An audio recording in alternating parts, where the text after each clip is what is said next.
Praise the lord. దేవునికి స్తోత్రం. మీ అందరికీ ప్రభు పేరట వందనాలు తెలియజేసుకుంటున్నాము. ఈ మంచి సమయంలో యేసేపు తానెవరో అన్నదమ్ములకు ఎలా తెలియచేశాడు అనే విషయాల గురించి తెలుసుకుందాం. ఆదికాండం 45వ అధ్యాయము 1 వచనం నుండి 20 వచనము, 25, 28, 46 అధ్యాయము 5 నుండి 6 వచనాలు చూద్దాం. యేసేపు ఎంతోసేపు కన్నీళ్లు దాచుకోలేకపోయాడు. యేసేపు ఏడవడం అతని సేవకులు చూశారు. వారిని తన గదిలో నుంచి బయటికి పంపి ఆ తర్వాత యేసేపు తాను ఎవరో అన్నదమ్ములకు చెప్పుకున్నాడు. యేసేపు గట్టిగా ఏడవడం ఈజిప్టు ప్రజలు విన్నారు. ఆ సమాచారం రాజు దగ్గరికి చేరింది. ఆ తర్వాత యేసేపు తన అన్నదమ్ములతో, నేను యేసేపును, నాన్న ఇంకా బ్రతికే ఉన్నాడా అని అడిగాడు. అయితే యేసేపు తానెవరో చెప్పగానే అతని అన్నదమ్ములు భయముతో వణికిపోయారు, మాట్లాడలేకపోయారు. వారి భయాన్ని యేసేపు గ్రహించి, దయచేసి నా దగ్గరకు రండి అని ఆప్యాయంగా పిలిచాడు. వారు యేసేపు దగ్గరికి వచ్చారు. యేసేపు వారితో, నేను మీ యేసేపును, మీరు నన్ను ఈజిప్టుకు అమ్మివేశారు. నన్ను అమ్మినందుకు విచారపడకండి, మిమ్మల్ని మీరు తిట్టుకోవద్దు. మీతో పాటు ఇంకా ఎంతోమంది జీవితాల్ని రక్షించడానికి దేవుడే నన్ను ఈజిప్టుకు పంపాడు. కరువు కాలంలో ఇప్పటికీ 2 సంవత్సరాలే అయ్యాయి. ఇంకా 5 సంవత్సరాలు పంటలు పండవు. నన్ను పంపినది మీరు కాదు, మిమ్మల్ని మీ పిల్లల్ని కాపాడడానికి. ఆశ్చర్యకరంగా దేవుడే నన్ను ఈ విధంగా ఇక్కడికి పంపాడు. ఆయనే నన్ను ఈ రాజస్థానంలో అత్యున్నత అధికారిగా ఏర్పాటు చేసుకున్నాడు.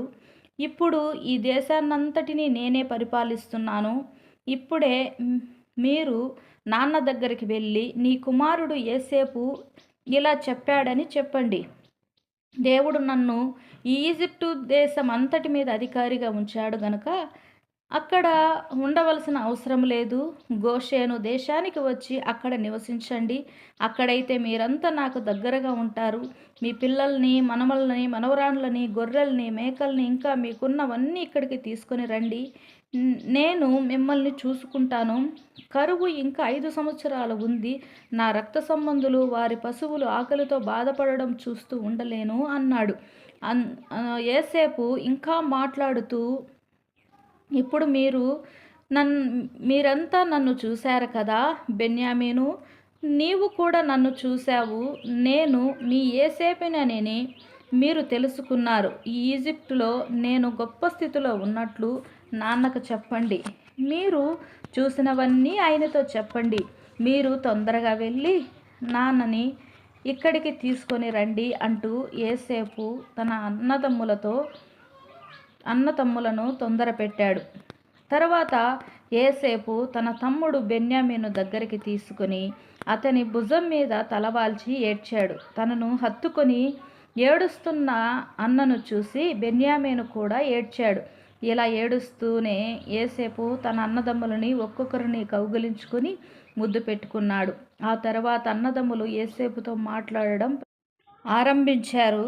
యేసేపు అన్నదమ్ములను వచ్చారన్న సమాచారం రాజమందిరానికి పాకిపోయింది. అది తెలుసుకుని రాజు మిగతా అధికారులను చాలా సంతోషించారు. రాజు యేసేపుతో ఇలా అన్నాడు, మీ సోదరుల్ని, వారి గాడిదల్ని ప్రయాణానికి సిద్ధం చేసి కానాను దేశంలోకి వెళ్ళమని చెప్పు.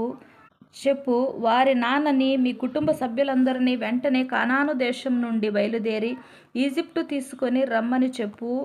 అంతేకాదు, ఈజిప్టులోని విలువైన భూభాగాలని వారికిస్తాను. యేసేపు అన్నదమ్ములు ఈజిప్టు వదిలి కానాను దేశంలో ఉన్న వారి నాన్న యాకోబు దగ్గరికి వెళ్ళి, నాన్న, యేసేపు బతికే ఉన్నాడు. అంతేకాదు, యేసేపు ఈజిప్టు దేశమంతటిని పరిపాలిస్తున్నాడు అని చెప్పారు. యాకోబు ఎంతో ఆశ్చర్యం కలిగించింది.